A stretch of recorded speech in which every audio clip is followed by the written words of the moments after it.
Audie Murphy, the reluctant hero. In the long, tragic shadow of the Second World War, few figures capture both courage and fragility as completely as Audie Murphy, a boy from rural Texas who became the most decorated American soldier of the war. He stood barely 5'5", weighed less than 120 pounds, and yet through fire and terror, he rose to embody the courage of an entire generation. He did not seek fame. He did not chase glory. And when the war ended, the medals on his chest could not silence the battles that continued in his mind. Audie Leon Murphy was born on June 20, 1925, in the small farming community of Kingston, Texas. The world he entered was hard and unforgiving. The Great Depression had already begun to strangle the American South. His family was poor even by the standards of poor farmers. He was the seventh of 12 children, raised in a tiny wooden house without electricity or running water. His father, Emmett, drifted from job to job, never able to provide stability. His mother, Josie, carried the weight of the family, holding them together through hunger, sickness, and endless work. Audie's childhood was marked by hardship and responsibility. By the time he was 10, he was already working in the cotton fields, hunting small game with a borrowed rifle to feed his younger siblings. School was secondary, survival came first. He once said later in life with quiet honesty, "We were dirt poor. We didn't know anything else." In 1936, when Audie was just 11, his father left home for good. The boy became, in effect, the head of the household. He took odd jobs wherever he could find them. Plowing fields, picking cotton, chopping wood, anything that earned a few cents. His mother remained his greatest source of strength, a devout, gentle woman who taught him compassion and endurance. But tragedy came again. In 1941, when Audie was 16, his mother died of pneumonia. Her death left him completely alone. His younger siblings were placed in orphanages, and Audie, with no family and no future, looked toward the only place that would take him, the military. The war had begun. Europe was already burning, and the attack on Pearl Harbor was just months away. Murphy, still underage, tried to enlist in the army. He was rejected for being too young. He tried again for the Marines, rejected for being too small. The Navy turned him away as well. He was short, underweight, and looked like a child. But Audie Murphy was stubborn. After his 17th birthday, with the help of falsified documents, he tried once more. This time, the United States Army took him. It was June 1942. The boy who had grown up barefoot in the Texas dust was now a soldier in the most powerful army in the world. Training was brutal, but Murphy excelled. What he lacked in size, he made up for in agility, accuracy, and sheer willpower. His instructors noticed something unusual. He never complained, never hesitated, and never gave up. He could shoot instinctively, move silently, and endure exhaustion that broke larger men. Yet he was quiet, almost withdrawn, with a face that seemed too young for war. After basic training, Murphy was assigned to the 15th Infantry Regiment of the 3rd Infantry Division. He was sent to North Africa, then Sicily, where he first saw combat. He arrived as a replacement, a nameless private in a vast machine of war. He would soon distinguish himself. In July 1943, during the invasion of Sicily, Murphy saw his first firefight. Under enemy fire, he showed no panic. He advanced when others ducked for cover. He later said that he was too frightened to think, and that maybe fear kept him alive. But his commanders saw something else, a rare calm under pressure. After Sicily came Italy, Salerno, Anzio, and the long climb north toward Rome. The fighting there was hellish. Mud, rain, artillery, and death everywhere. Murphy grew from a frightened teenager into a hardened soldier. He was promoted to corporal, then sergeant, then staff sergeant. Each promotion came after acts of courage he refused to discuss. He carried a carbine at first, then an M1 rifle, and later a Thompson submachine gun. He led patrols, ambushes, and assaults. He was wounded twice, but always returned to his unit. His comrades came to trust him with their lives. He led by example, not by shouting. In one engagement near the Volturno River, Murphy single-handedly took out a German machine gun nest after his squad was pinned down. He crawled forward through mud and barbed wire, threw grenades, and cleared the position alone. When it was over, he simply reloaded and moved on. Those who served with him described him as quiet, polite, and fearless, the kind of man who never boasted but always volunteered. When others hesitated, he went. When others spoke of fear, he said nothing. But the war was changing him. By the time his unit entered southern France in 1944, Audie Murphy was no longer a boy. He had seen too much death. Friends cut down beside him, villages destroyed, civilians fleeing with nothing. His letters home were short and emotionless. He avoided sentiment. His only goal was survival, and to bring as many of his men home as he could. In August 1944, during the invasion of southern France, Murphy's courage reached new heights. Near Ramatuelle, his company was ambushed by German machine gunners on a hillside. Without orders, he advanced alone up the slope using cover and grenades.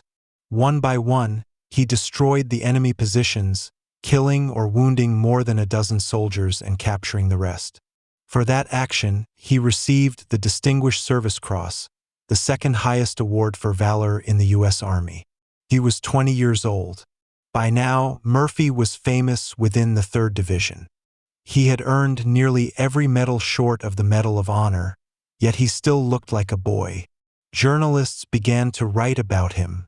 He was embarrassed by the attention. "I just did what I had to do," he told one reporter. But his bravery did not come without cost. He had stopped sleeping. He jumped at loud noises. He refused to make friends, fearing he would lose them. He often volunteered for dangerous patrols, as if he had stopped caring about whether he lived or died. The war pushed him further into a strange calm, a kind of numb determination. One officer said, "Murphy doesn't get scared like the rest of us. It's as if something inside him switched off." In the autumn of 1944, as the Allied armies advanced toward Germany, Murphy continued to lead small units in dangerous missions. He was wounded again, this time by shrapnel from a mortar shell. He refused evacuation. When winter came, the war entered its final, brutal phase.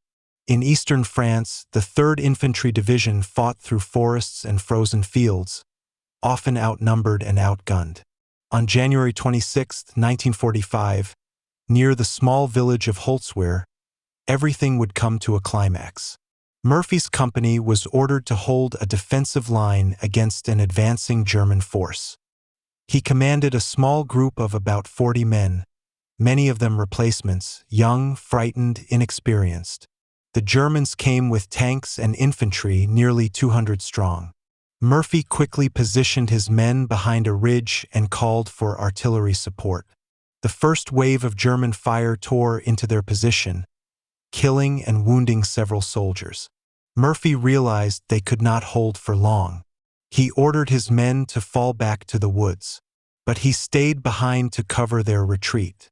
Before him stood a burning American tank destroyer, its crew dead, its .50 caliber machine gun still intact. As German infantry advanced, Murphy climbed onto the wreckage, exposed and alone, and opened fire. For nearly an hour, he held his ground, firing until the gun was hot to the touch. He directed artillery strikes by radio with one hand and fired with the other. When his ammunition ran out, he climbed down, rejoined his men, and led a counterattack that drove the enemy back. When the smoke cleared, dozens of German soldiers lay dead or wounded. Murphy had stopped the attack almost single-handedly. He was 20 years old. That day, his comrades said he became a legend. But for Murphy, there was no triumph, only exhaustion. When a fellow soldier congratulated him, he simply said, "They were killing my friends." The action at Holtzweiler earned Audie Murphy the Medal of Honor, the highest military award of the United States. It was the final decoration in a list that seemed almost unbelievable. The Medal of Honor, the Distinguished Service Cross, 2 Silver Stars, 2 Bronze Stars, the Legion of Merit, and 3 Purple Hearts, along with numerous foreign medals from France and Belgium. He had become the most decorated American soldier of the war. When victory finally came in May 1945, the rest of his unit celebrated. Murphy did not. He sat quietly, smoking, looking at nothing in particular. Someone asked him what he would do now that the war was over. He shrugged and said, "I guess I'll go home." He returned to Texas a hero. But what awaited him there was not peace. The war had taken something from him that no medal could replace. And in the years to come, as America moved into the bright optimism of the post-war era, Audie Murphy would fight his greatest battle, not on the battlefield, but in his own mind. When Audie Murphy stepped off the ship in 1945, America was celebrating victory. Streets were filled with parades, confetti, and music. To most people, the war was over. But for those who had fought it, the noise of the crowd was just another sound to survive. Murphy returned to a country that called him a hero, yet he felt like a stranger. He was 20 years old, and he had lived a lifetime.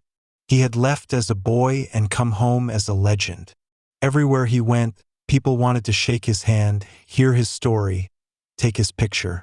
The small, shy soldier who hated attention was suddenly a symbol of American courage. He visited the White House, met generals, and posed for magazines. His face appeared on the cover of Life and Time. Reporters wrote about him as the bravest soldier of them all. But behind the photographs was a man who could not sleep, who flinched at sudden noises, who carried ghosts that refused to fade. Murphy had no plan for what came next. The army offered him a commission, but he turned it down. He didn't want to spend his life in uniform. He had grown tired of orders, of death, of the weight of expectation. He tried working odd jobs in Texas. A store clerk, a farmer, a ranch hand, but nothing fit. The world had moved on without him. Then Hollywood came calling. Actor and producer James Cagney had read about him in a magazine and invited him to California. Cagney saw in the young soldier something rare: humility, intensity, and authenticity. He offered to mentor him, to help him find a career in film. Murphy was hesitant. He had no experience, no training, and little confidence. But with no better options, he accepted. He moved to Los Angeles, sleeping in a friend's garage while trying to find acting work. His early auditions were awkward. His voice was soft, his presence understated. Casting directors thought he was too quiet, too small, too ordinary. But that ordinariness became his strength. On screen, Audie Murphy had something others did not: truth. When he played a soldier, he wasn't pretending. He had lived it. Every look, every pause, every silence carried the weight of experience. In 1949, after several small roles, he starred in Bad Boy, a low-budget film about a troubled youth trying to rebuild his life. The movie was modest, but it caught the attention of Universal Pictures. They signed Murphy to a long-term contract. Over the next 2 decades, he appeared in more than 40 films, mostly westerns. He became a recognizable face in American cinema. Not a flashy star, but a quiet, dependable actor with an honest presence. He played sheriffs, soldiers, and reluctant heroes. His best-known film came in 1955, To Hell and Back, based on his own autobiography. It was a strange experience. Audie Murphy playing Audie Murphy. The film recreated the war that had made him famous, scene by scene, battle by battle. He stood on sets designed to look like Italy and France, surrounded by actors pretending to be the friends he had lost. When the cameras rolled, he barely spoke. His performance was restrained, haunted, felt real because it was real. To Hell and Back became a huge success, one of Universal's highest-grossing films of the decade. Audie Murphy, the reluctant hero, was once again at the center of attention. But fame did not bring peace. At night, he still woke up screaming. He slept with a loaded pistol beside his bed. He avoided crowds and loud noises. He rarely spoke about the war except in rehearsed phrases for journalists. He was suffering from what today is known as post-traumatic stress disorder, PTSD, though at the time it had no name and little understanding. He called it his battle fatigue. He would sometimes go days without sleeping, chain-smoking cigarettes, staring into the dark. Friends said he often paced his house until dawn. He wrote poetry, simple, painful verses about guilt, death, and memory. In one, he wrote, "No one leaves war behind, not really. It follows you home, hides in your shadow, and waits for the quiet." Despite his fame, money was always a problem. Murphy was generous to a fault, giving freely to friends, family, and strangers. He invested poorly and lost much of what he earned. He gambled, trying to escape the boredom of civilian life. He also began taking sleeping pills to cope with his insomnia, a habit that would follow him for years. He married actress Wanda Hendricks in 1949, but the marriage quickly collapsed. She later said that he would wake up in the middle of the night shouting and reaching for his gun. "He wasn't cruel," she said. "He was just lost." In 1951, he married again, Pamela Archer, a former airline stewardess who became his anchor for the rest of his life. They had 2 sons, and for a time, Murphy tried to live quietly, raising horses on a small ranch in California. He loved the open fields, the simplicity, the smell of earth and leather. But the nightmares always returned. As the 1960s arrived, Murphy's film career began to fade. Westerns were losing popularity, and new Hollywood heroes were taller, louder, more glamorous. He still worked steadily, but his roles grew smaller. He focused instead on writing and advocacy. In public, he began to speak cautiously about the mental wounds of war. He urged the government to provide better support for veterans struggling with trauma. "The hardest battle," he said in one interview, "is the one after you come home." It was a rare admission in an era when such topics were taboo. Murphy used his fame not to glorify war but to remind others of its cost. By 1970, Murphy's health was declining. Years of stress, sleeplessness, and medication had taken their toll. He was still in his mid-40s, but he looked older. He continued to act occasionally, but his focus was on survival, financial, emotional, and physical. On May 28, 1971, Audie Murphy boarded a small private plane from Atlanta to Virginia. He was on his way to discuss a business venture. The weather was poor, rain, fog, and low visibility. Somewhere in the foothills of Western Virginia, the aircraft crashed into a mountain. All 6 on board were killed instantly. Audie Murphy was 45 years old. News of his death spread quickly across the country. President Richard Nixon issued a statement praising him as a true American hero. Flags flew at half-staff. Veterans gathered in silence. The boy from Texas who had fought his way across Europe, who had survived so much, was gone. He was buried with full military honors at Arlington National Cemetery. His grave, located near the amphitheater, quickly became one of the most visited sites in the cemetery, second only to John F. Kennedy's eternal flame.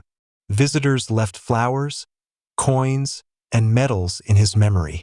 But perhaps the most moving tribute came not from generals or politicians, but from fellow soldiers. Many said they saw in him the truth of war, not the glory, but the endurance, the quiet courage, the scars that never healed. Over time, Audie Murphy's story became part of American legend. To some, he was the perfect soldier, brave, loyal, unstoppable. To others, he was a symbol of the hidden cost of heroism. Both are true. He once said, when asked what made a hero, "Bravery is just determination to do a job that must be done, even when you're scared. The rest is luck." Audie Murphy was not fearless. He was afraid like any man, but he acted despite that fear. That is what set him apart. His courage was not born from strength, but from necessity, from the will to protect those beside him. And yet, what makes his story enduring is not his medals or his fame, but his honesty. He never glorified war. He never pretended to be more than he was. He carried his pain with humility, and through that honesty, he spoke for thousands who could not find the words. Today, more than 70 years after his death, Audie Murphy remains one of the most decorated soldiers in American history.